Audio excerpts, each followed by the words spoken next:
கிட்டத்தட்ட வாரந்தோறும் நாங்கள் நடத்திட்டு இருக்கோம். கிட்டத்தட்ட இதுல ஒவ்வொரு வாரமும் கிட்டத்தட்ட 40 to 50 நபர்கள் பயன்பெற்று வருகிறார்கள்.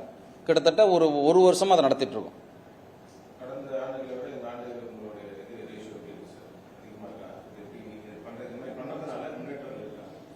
இல்ல, ஒவ்வொரு முறையும் நாங்க பண்ணும்போது அந்த குறைகள் அதிகரித்து கொண்டுதான் இருக்கு. என்னன்னு காரணம் பாத்தீங்கன்னா, நிறைய பேருக்கு அவங்களுக்கு பென்ஷன் கிடைக்கும், அந்த அறியாமை, நமக்கு கிடைக்குமா கிடைக்காதா அப்படின்னு தேடி வர்றவங்கள்ட்ட கூட நாங்க பென்ஷன் கிடைக்கும்னு சொல்லி கொடுத்துட்டு இருக்கோம்.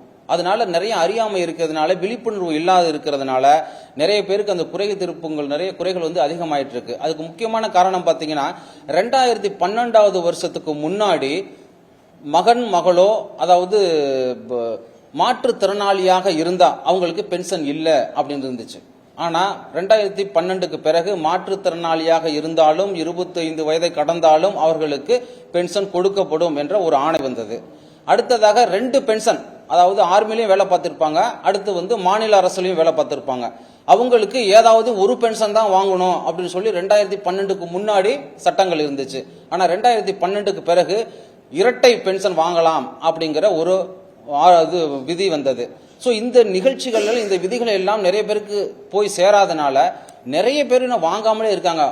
நான் கிட்டத்தட்ட பாத்தீங்கன்னா மாதந்தோறும் ஏதாவது ஊருக்கு போய் கேம்ப் பண்ணுவோம். அப்போ கேம்ப் பண்ணும்போதெல்லாம் நிறைய நபர்களுக்கு பென்ஷனுமே இல்லாம 2 பென்ஷன் வரவேற்பு 1 பென்ஷனை வாங்கி கொண்டிருக்கிறார்கள். அந்த அவேர்னஸ், இந்த விழிப்புணர்வு இல்லாதனால எங்கள் குறை கேட்டு வரும் நபர்கள் கூடிக்கொண்டே இருக்கிறார்கள்.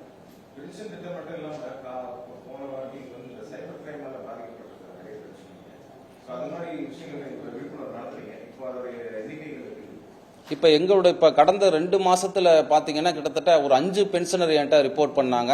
கிட்டத்தட்ட ஒரு 5.5 லட்சம் ரூபாய் அவங்க இழந்துட்டு இருக்காங்க. இந்த டிஜிட்டல் அரெஸ்ட் அப்படின்னு சொல்றாங்க.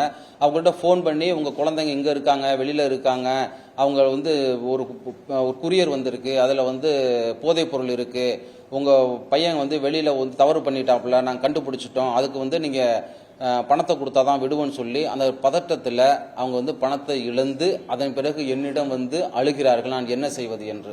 இது போன்ற நிலைகளை நாங்கள் ஒவ்வொரு முறையும் நாங்கள் சொல்லும் போது இந்த ஓடிபி அப்படின்னு வந்தா ஷேர் பண்ணாதீங்க, அதன் பிறகு ஓடிபியை விட்டுட்டு இப்ப நிறைய பேர் 6 இலக்க நம்பர் வந்திருக்கும் அதை ஷேர் பண்ணுங்கிறாங்க. அது மாதிரி வந்தாலும் ஷேர் பண்ணாதீங்க. வீடியோ காலில் யார் பேசினாலும் நீங்க வீடியோ கால் அட்டன் பண்ணாதீங்க. ஒரு வகையில் ஏதாவது உங்களை பணம் கேட்டு மிரட்டினால் உடனுக்குடன் எங்களை தொடர்பு கொள்ளுங்கள் என்று நாங்கள் சொல்லியிருக்கிறோம். புரியல? வீரமனா? ஆமா. இப்ப அது வீரம் 2-3 கேட்டகரி இருக்கு. அதை வேணா சொல்லிடலாம் நம்ம. இந்த இவங்க இருக்காங்க இல்லையா, முகுந்து வரதனர், அவங்க எந்த கேட்டகரி அதை நம்ம சொல்லிடலாம். அவங்க பென்ஷன்லாம் இங்க தான் தந்துட்டு இருக்கோம். அவங்களோட பிபி உள்ள காப்பிலாம் எங்கள்கிட்ட தான் இருக்கு. கிட்டத்தட்ட 1 லட்சம் பேர் வாங்குறாங்க. அந்த பணத்தை ஏன் சொல்லிக்கிட்டு 3 விதமான பென்ஷன் தந்துட்டு இருக்கோம். அதாவது பணியில் இருக்கும்போது பேட்டில் கேஷுவல், சண்டை போடும்போது இறந்தாங்கன்னா லிபரலைஸ்டு பென்ஷன். லிபரலைஸ்டு பென்ஷனா எவ்வளவு வாங்கிட்டு இருந்தாங்களோ அதே பென்ஷனை பென்ஷனா மாறும். இது லிபரலைஸ் பென்ஷன். அந்த ஃபீல்டில் இருக்கிறாங்க, ஆனா பேட்டில் கேஷுவல்ல இறக்கல, ஏதோ இயற்கையாக மரணம் அடைந்துட்டாங்க அப்படின்னு சொன்னா அவங்களுக்கு ஸ்பெஷல் பென்ஷன் சொல்றோம். அது நார்மல் பென்ஷன் 50%, ஸ்பெஷல் பென்ஷன் 60%. அடுத்து எந்த ஒரு டிசபிலிட்டி கண்டென்ட் என்னென்ன இருக்குன்னு அதுக்கு தகுந்த மாதிரி நாங்க பார்த்து தரோம். அடுத்து நார்மல் பென்ஷன்ஸ் அப்படின்னு பாத்தீங்கன்னா 50% வாங்குற உதவி இல்லை. அடுத்து குடும்பம் அவங்க இறந்த பிறகு அடுத்த நெக்ஸ்ட் கின் தாயோ அல்லது ஒய்ஃபுக்கோ கொடுக்கறது ஃபேமிலி பென்ஷன் சொல்றோம். இப்ப இன்னைக்கு வந்திருக்கவங்க அவங்களுடைய மகனோ மகளோ இவங்க வாங்குறதா டிபெண்டன்ட் பென்ஷன் அப்படின்னு சொல்லுவோம்.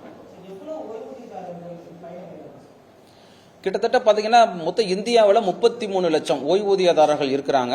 நம்ம தமிழ்நாட்டில் 2,10,000 பேர் ஓய்வூதியதாரர்கள் இருக்கிறாங்க.